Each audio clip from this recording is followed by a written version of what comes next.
What's up, everyone? Welcome to the round two Showdown show here. Me and my guy Drew are here to break down round two of the Charles Schwab here. What's going on, Drew? How's your teams looking after day one? We've got some interesting turnaround at the top of the salary. A bunch of those guys, Finau, Morikawa, Hovland, Spieth, all those guys shot over par today. What's your thoughts on round one? I mean, it's such a good golf course. How you can have somebody shoot -8 and then you have really good players in the world, actually good players in the world, shoot +2, +3, makes for a really good golf course, in my opinion. So, yeah, I mean, they're all pretty prime bounce back candidates, just considering their long-term form and some of them more recent form. But yeah, it's always surprising. I think Scheffler is right in the wheelhouse to probably win this thing. And I don't know if Harry Hall can hold on at that pace. But yeah, a lot of good scores today. Really bunched up in -2s and -3s. So it'll be kind of interesting to decipher that range. But yeah, for the most part, I think this was, within the realm of possibility. This golf course can be tricky a bit for some guys. If you just drive it a little bit poorly, you can have some problems. So nothing crazy. I think Scheffler's just playing so well. -3 is probably one of the most average scores he could shoot on any given golf course. And then for Hovland through Morikawa and Spieth, maybe a little bit of a major hangover, I guess, just, coming here and maybe not being fully mentally ready. So I think they're primed to come back and make the cut, but we'll see.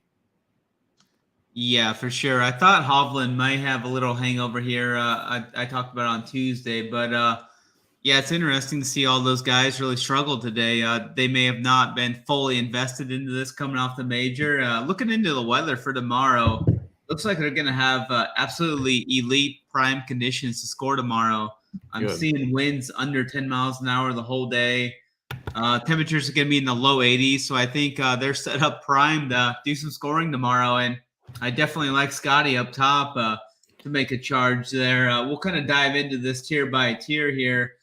Going into this, but we can start off with the 10K range for tomorrow. Yeah. We'll go by the round two scoring pricing for tomorrow. We have Scotty at 11.6.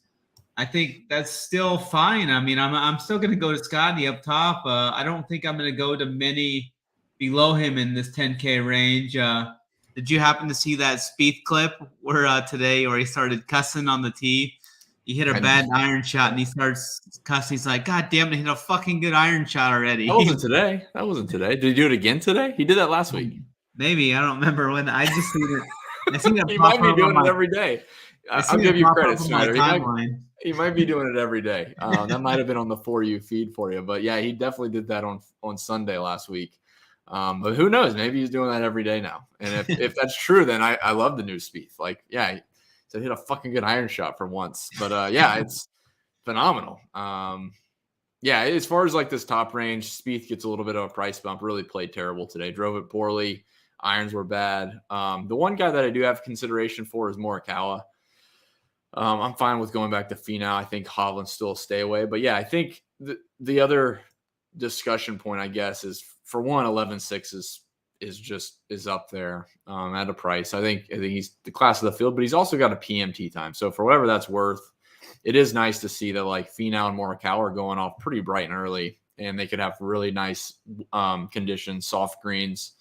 And we saw that kind of this morning. Obviously, Harry Hall getting off to a good start, and a lot of guys getting off to pretty good starts for the most part.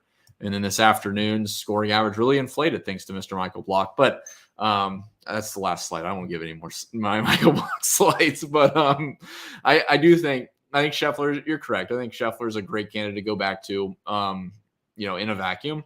But I do really like the Finau Morikawa ownership and the early tee time. You kind of get a stand and obviously know where you stand through mid-morning. But if I had a pick just of anybody up here besides Scheffler, it would be Morikawa. Actually, Morikawa, I think irons were really good. Had 5 shots inside of 18 feet, and green regulation number was above the field by about 20%, which is pretty elite. So I think he is most prime for a low round, considering where his ball striking is. Yeah, for sure. I'm not sure I can double down on my guy Morikawa, though. I have enough of him in the main slate. That's I think fair. Yeah, I mean, you got to do what you got to do. But yeah, I think I definitely, the guys that I would fade though is Victor Hovland. I didn't play him, and I think you're exactly spot on. Like for a major hangover, a guy that was in contention and at least like had the mental grind to try to win, and like you're really focusing on every shot. Because like if you're finishing 30th and even 10th, I mean, like Cantley, I doubt I even had any mental strain at all, even though he finished in the top 10. It's just like you're going through the motions, you're playing golf, and there's no really extra grind. But for sure, Victor Hovland had some grind. And even Scheffler probably did, but he's just playing so well. It's hard to ever fade that. But yeah, for me, I think Scheffler's fine, and Morikawa would be my kind of flyer, I guess, if you can even call him a flyer. Yeah, I don't really mind Finau though. Also, he got off to a horrible start today. Shot 39 on the front nine, battled back, played a lot better on the back nine. He lost over 3 strokes putting on the front nine, and then gained 2 strokes putting on the back nine. So he kind of flipped everything there. So maybe I could get to some Finau there at 2 over.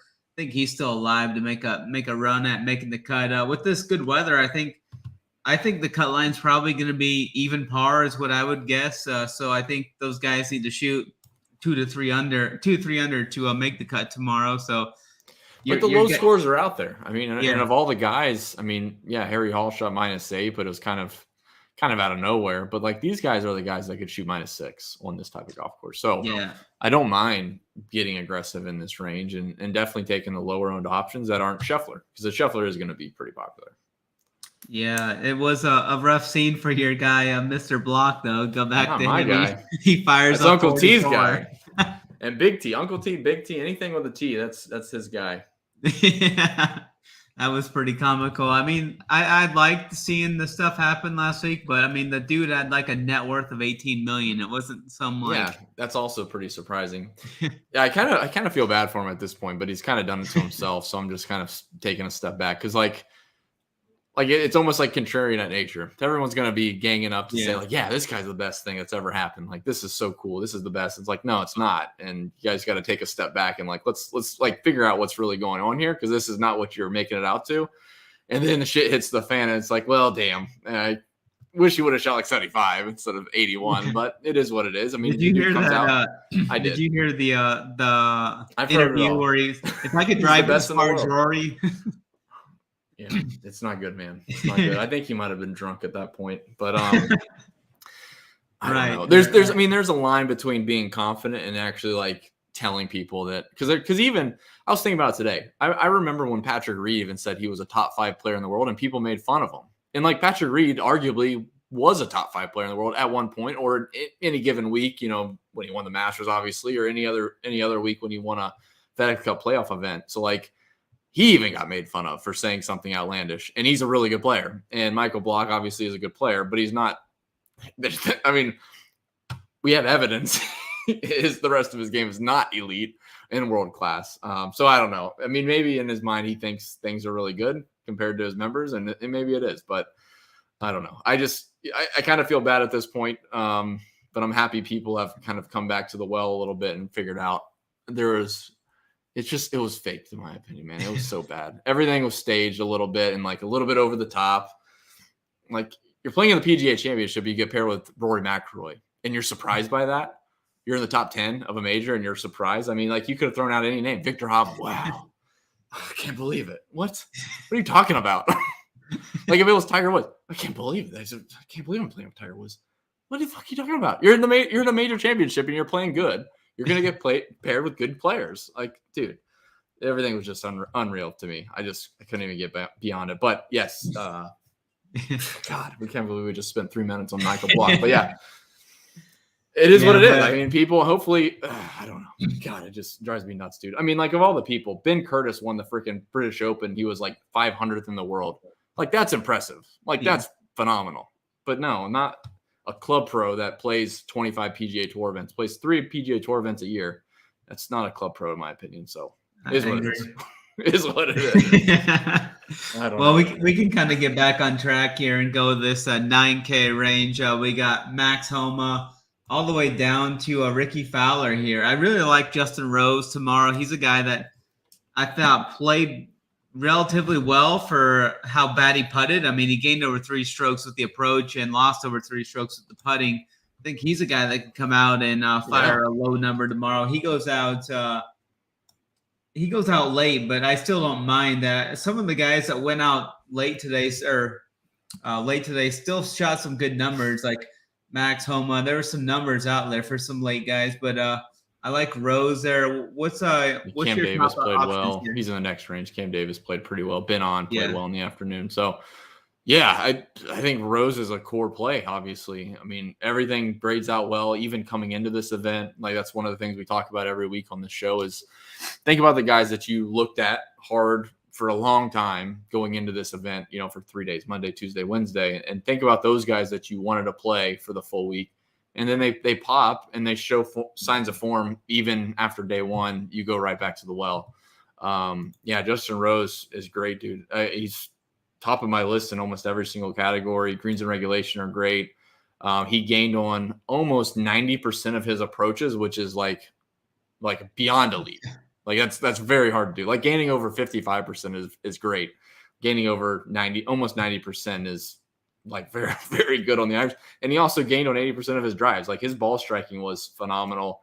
He had 8 shots inside of 18 feet. He only made one of those, and he played the par 5s at 1 under. So, a lot of room for improvement there. And he gets a price decrease from where he was. So 9,100 for Rose is definitely a core play. I don't care that he's teeing off in the afternoon. The rest of the guys in this range were kind of on the fringe, I guess. Like, I want to go back to Fowler. I don't mind doing that. I know he hit one out of bounds on the first hole, I think. But after that, like, he played okay.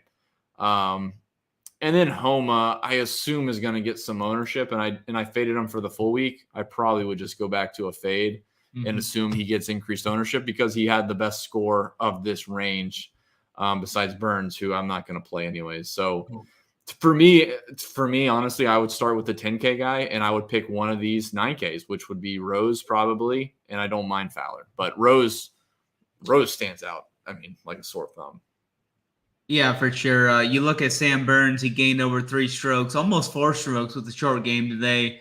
And then so did Ricky. Ricky gained 3.5 strokes with the short game today. So Ricky's but he fine. Did other stuff well. Like I think the driving can be misleading because he lost 2 strokes on off the tee on 1 drive. So you have to kind of keep that in consideration. When you hit a ball out of bounds, you immediately lose 2 strokes, and that can really deflate your numbers. So he was just negative for my numbers off the tee per shot, which isn't terrible. Like you're pretty much at even. But I mean, he played pretty well. 6 shots inside of 18 feet for birdie, 8 shots inside of 24 feet for birdie, and played the par 5s at 1 under. So for the most part, besides some of the bad drives, I would say he played pretty well. So I mean, from a short game and putting, that's kind of his game at this point. Like he's got to putt well to shoot a really low score. That's I can almost argue that's a good sign that he's putting decent on these greens, and then his irons are good and he drives it a little bit better tomorrow and he shoots 4 under par. So that's what I'll say. I'll call, I mean, I don't know if that's necessarily a hot take, but I say he drives it better and he makes a few more, makes the same number of putts, but he has a few more birdie looks that are makeable and he shoots 4 or 5 under par. Yeah, that'd be pretty much optimal, I think, if he shot that. So he does go out in the afternoon also, but like I said, there's going to be numbers out there to make in the afternoon. There's a lot of guys I like tomorrow actually going out in the afternoon. I'm going to have still some of my main playbooks going to be the AM guys, but I do like some of these PM guys that tomorrow going out. The weather's the same. I'm just saying, like there is a tiebreaker situation. I would say that the AM guys do get a bump if you're between 2, but it's not like a huge discrepancy. Like the afternoon guys can certainly score well here, but there is a slight bump if you're close with 2 guys. You could take the AM guy and maybe say it's half a shot, advantage. So I'm with you though. There's plenty of PM. I mean, there's just a lot of PM guys anyways, but there's plenty of PM guys. And by the way, I will say, I'll say about this earlier, 120-man fields are perfect. They got this in. It was not delayed. They didn't run into darkness. 120-man fields is where it was at. So side note there for the PGA Tour. But I was very, very happy. I mean, they finished well before dark, and they teed off an hour after sun up. So it wasn't like, what was it, the Wells Fargo? Like the guys were teeing off like 6:50 in the morning. like 6:50 in the morning. They're teeing off, so they're there at 5:30 in the morning warming up, and then they didn't even get it done one of the rounds. So like it's so dumb, but it's besides the point. 120-man fields is where it's at. Yeah, I agree. As we get into the more summer, though, we're going to be seeing more daylight as well as we kind of get into summer here. But into this 8K range, there's a few guys here that shot some good numbers here. Yeah. Tom Hoagie at 8K flat was 4 under. Harmon is a guy I was kind of looking at. This guy at lost strokes putting. KH Lee, Cameron Davis goes out early tomorrow. Shot 2 under in the afternoon today in the quote-unquote tougher conditions. And then Russell Henley, it's another guy I like. I was kind of on Russell Henley coming into the week, and he pretty much did solid across the board. Yeah. 4 birdies, 2 bogeys. What's sticking out to you here in this 8K range? Yeah, honestly, the guys that stand out the most, Siwoo Kim played really well. He did putt decent, but his irons were still pretty good. Pretty much played really well across the board. So I'm fine going back to Siwoo Kim, another guy that I liked for the week. Let's see here. The KH Lee was interesting to start the week off because we've heard hype about him last week for the PGA. Obviously at the Byron Nelson and being a two-peat winner, back-to-back winner going into a couple weeks ago, he was on a lot of people's radar. And I was kind of curious how he would, take a Byron Nelson 24 under par winning score and convert that to the Colonial. But he's still playing well. Ball striking numbers look really good. So I don't mind going back to KH Lee at 8,300. He's obviously playing good golf.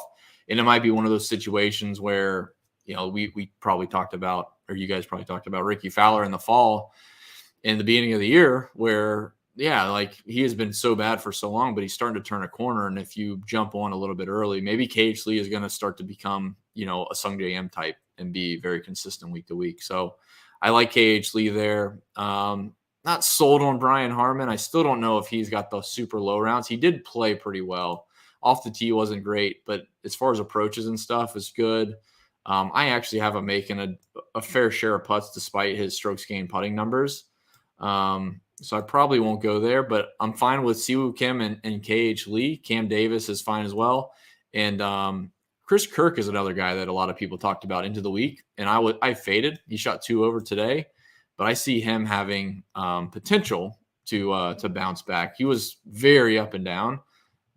I don't know. He missed probably 6 greens or something like that today, but the greens he did hit, he actually hit pretty close. So I don't mind that as if you need a lower owned guy, because certainly people are going to go to Siwoo Kim or Cam Davis or Russell Henley being better scores after round 1. But yeah, I think the core plays, if we can even call them that at this point, are the guys that played well in this range, which would be Siwoo Kim and KH Lee for me.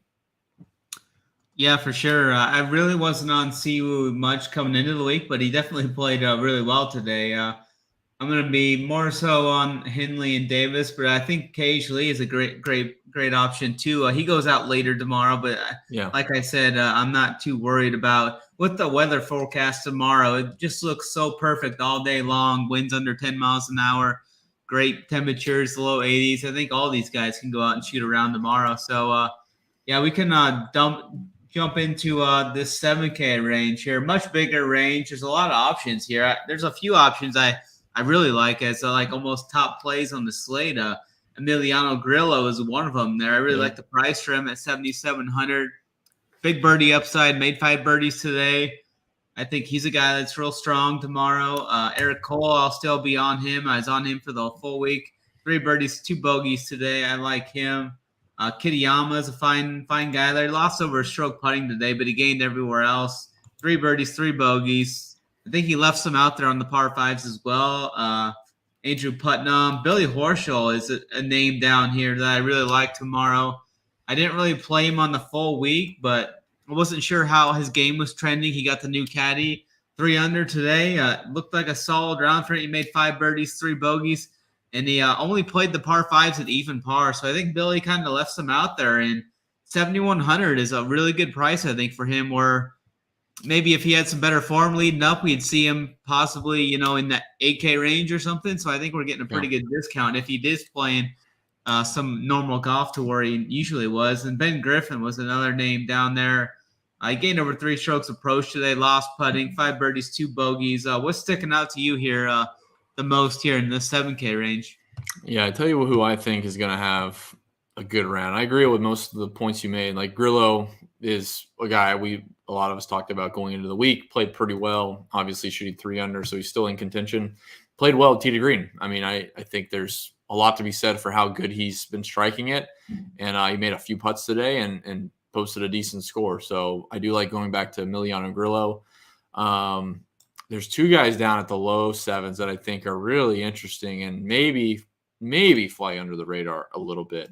One of those is Alex Smalley. I think he shot even par today. He is at I like that. Where is he at? 7,300. Drove the ball extremely well. I'm not sure if he even missed a fairway. So he gained on 93% of his tee shots. So basically he hit 1 tee shot that was probably, average to the field. And as far as approach numbers, dude, he was sticking it all day and made absolutely nothing. He was 0 for 5 inside of 18 feet. I think he played the par 5s at 1 under par. And then across the board was basically well above the field average, greens and regulation, driving accuracy, off the tee and approach. So Smalley at 7,300 is a guy that I looked at this week. I didn't play much of him, but I don't mind, especially in Showdown. I mean, there's low risk. So Showdown, Alex Smalley, I'm in on. The other one down here that I said is going to be kind of possibly contrarian, I guess. I don't know if he sticks out for you, but Chez Reavie played really well. And this is a golf course that suits him. Honestly, I mean, the length is not an issue. Guys are all kind of hitting tee shots to the same areas on the fairways. There's not an advantage off the tee. So I think Reavie comes in. It's interesting enough. So I track the weighted driving distance, which is just average per hole to the field. He's 15 yards long or 15 yards shorter than the field average. So, but he hit 8 shots inside of 12 feet today. I mean, that's better than the next best, I think, was 5 shots inside of 12 feet. So he was 3 shots better than the next best guy inside of 12 feet on approaches. So his irons are great. This might just be his style. And honestly, I don't know. I'm not sure if this is too early to call, but maybe Reavie is the guy that's a sleeper. You can grab an outright on him at 3 under par, and his number hasn't moved much, and you can ride him out through the weekend. So yeah, those 2 are kind of the lower owned guys. As far as like the popular ones, I'm with you. I think Billy Horschel did play really well. Don't mind going there. Like when he's playing well, he's 9K. I know he hasn't been playing well for a year or so. But yeah, I don't mind seeing some signs from Billy and going right back to the well there. Ben Martin, I talked about on our show. He did play pretty well today. He only shot 1 under par, but his numbers look pretty good across the board. He does make some strokes, pick up some strokes putting, but I'm not too concerned with that. And I think that pretty much covers most of the high points in the 7K range. I think, like you said, Grillo, I'll probably go back to Bezadenhout. I played him. He was doing okay early, and he kind of fell late. He's at 7,800, so he's expensive. But those cheap guys there, like I said, Smalley and Chez Reavie, I really like them in the larger GPPs because I just don't see it. For one, I don't think Smalley necessarily pops for anyone. Reavie might a little bit, but I think people still would steer away from that, thinking he's short and maybe they go somewhere else. But those are the 2 guys that stand out to me quite a bit as GPP type plays. Yeah, I've got Chez ranked pretty high on the Showdown playbook over there as well. We kind of talked him up on Tuesday, Tuesday show, pretty good there too. So he was in the player pool coming in. Played well today. So if you haven't hit the like yet or hit the subscribe, please hit the like, subscribe. Really helps bring these free shows to you guys going forward. I mean, the NBA playoffs, we've got some free shows for that. It's been absolutely on fire. Big T, Rubio, they've been shipping quite a few plays this year. And then the MLB product is that right there. MMA, NASCAR, all sports, one price. Use that promo code Steiner15 to get yourself 15% off. And check out the Showdown playbook. I already got it up on the site. I got an expensive tier, a mid-tier, a cheap tier, slate strategy, and then core plays at the top. So head on over and join the movement as we dive into this 6K range, kind of round things out here. There's a couple of names that kind of come to mind here. Adam Schenk, it was the name I kind of talked a little bit about Tuesday. 4 under, 6,900. And then a name I don't have in the main slate at all, but I kind of like for tomorrow, David Lipsky at 6,200. He shot 3 under today. Looks like a real solid punt option, I think. 4 birdies, 1 bogey. If you want to play Scotty and another stud, I mean, you mix in Lipsky there. I think that's a fine combo there. Carson Young's another guy I'll be looking at tomorrow, 6,800. Kevin Strillman's fine. Robbie Shelton shot a good round today. I don't know if I'll go back to him because I could see him being more popular with the AMT time, shooting 4 under. Smotherman had it going really good early, kind of fell back a little bit late. Andrew Novak's there going out early, 2 under as well. What's sticking out to you here in this 6K range? Yeah, so I got a couple guys down the board a bit. David Lipsky, I'm right there with you. He's a guy that does pop throughout the year. And it's always for short spurts, and you kind of got to hop on quick, and he'll flutter, a week or 2 later. So David Lipsky played really well. His approach numbers look good, but his actual birdie opportunity numbers are fantastic. He had 7 shots inside of 18 feet, which is great. No one really in the 7K range. Michael Kim was up there. He made 3 of 7 inside of 18 feet, so that's pretty good. I think he's also in play. The other guys, too close. Aaron Rye looks decent in this range, and it's relative to this range. Russell Knox at 6,100. If you really need a punt, I think he's fine as well. And then Kramer Hickok at 6,200. Like the top 6K range, I'm not super excited about. There's no one that really stands out too much. Dylan Wu looks decent. Pretty solid tee to green. It looks like he could have done a bit better on some of his proximities, but maybe he does pick it up. Like his driving accuracy, his greens and regulation numbers were really solid. So 2 over par today is probably like one of the worst scores that anyone shot, considering where he was hitting it. To be beating the field in greens and regulation and driving accuracy and to shoot 2 over, that is atrocious. But I'm right there with you. I think David Lipsky's a great one. I do like Michael Kim. We talked about him a couple weeks ago. And then Russell Knox and Hickok, guys that I don't really play much, especially Knox. Knox just tends to suck, and I don't play guys that suck. So, but he did play really well today. 8 shots inside of 18 feet. He made 3 of them, so he's putting decent. And it could just be a sign of things to come. At 6,100, you don't really need a ton. I mean, just shoot 3 under par, which is within reason for some of these guys down here. Outside of that, I don't know if I have anyone else. Nick Hardy looks okay. He shot 2 over, but looks like he does have some putting regression potentially. But yeah, not too many others. Dylan Wu's a head scratcher. The more I look at it, I don't know what happened. He must have took like a triple somewhere. Let me see. He had to have, because or maybe he just. He just had 5 bogeys. Jeez. Yeah. Maybe he had 3 putts. I don't know. He must have had some 3 putts or something. Because he lost 1.5 off the short game, and then 1.2 around the green.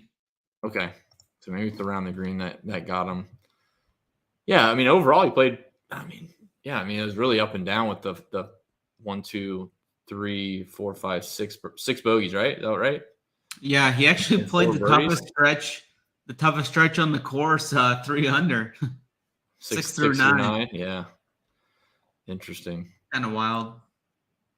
I'll probably throw some in there. His numbers stand out. We'll see how that holds up tomorrow. But unbelievable. The dude gained on 86% of his tee shots, 69% of his approaches. Nice. And like I said, I don't know how you shoot 2 over par from there, unless, like you said, chipping wasn't great. Hopefully he doesn't have to chip any more than he did today, which wasn't much. So, God, that's ugly. Yeah, well, I think that pretty much breaks it down pretty good for us. We can close things out with a core here. Let's give 2 apiece. You can lead it off here. Let's give the people a 4-man core. Okay. I'm going to go to Smalley. I think Smalley's the low guy. This is just kind of how I build cores in my head anyways. Just for the people listening is like, I always start from like the mid range or the cheap range. And then I figure out how much salary I have left instead of jamming Scotty and then going down from there. You're free to play Scotty if you want. But yeah, for my first plugin, I would always start with like a mid-priced or low-priced guy. And Smalley's the first one I want to click in my core for tomorrow. Yeah, I think I'm going to go with Grillo at 7-7, kind of a mid-range option there too. I really like his birdie upside, so we'll go with Grillo for the second guy. Yep, and then I'll go up to Rose. I think Rose is a perfect fit with a perfect price. So those are perfectly in line. Gives you plenty of flexibility. I don't know if you want to do one more and then leave it up to the people, but gosh. How do you mess? Yeah, maybe we'll just throw Ches in there. We both kind of like Ches. Okay, yeah, that allows a lot of flexibility. Then. Oh, I like it. I like it. What was Ches at 73? Yeah, that could be the nuts. Yeah, honestly, you could probably leave salary and still have the nuts. Yeah. Like if Scheffler doesn't pan out as well as you would think, but man, what does that leave? Let me pull it up. We got Rose. It's gotta be high 80s. It's gotta be like 82, right? Yeah. And then we got Smalley. And then Ches. That leaves 80. Whoa. 9,400 per player. Grillo, Reevy, Rose, and Smalley, right? Yeah, 9,400 per player. So yeah, you could play Scheffler. That leaves 7,200. You could play, Finau or Morikawa. And if I plug in Morikawa, that leaves 8,600. So like,